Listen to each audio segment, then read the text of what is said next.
Yan, good afternoon. Tayo ngayon ay nasa Buktot Beach Resort at makikita po natin na napakaganda ng dagat para itong Boracay ng Bulalakaw Oriental Mindoro. At nakita po ninyo, napakaganda ng dagat. White sand po ito. At makikita ninyo, meron din siyang rock formation, ano?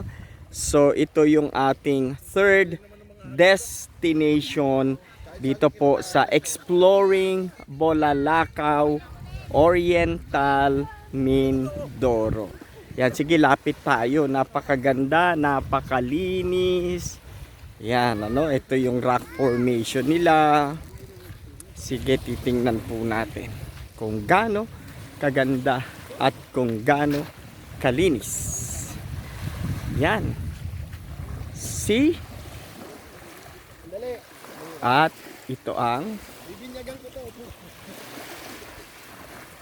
napakaganda. Okay.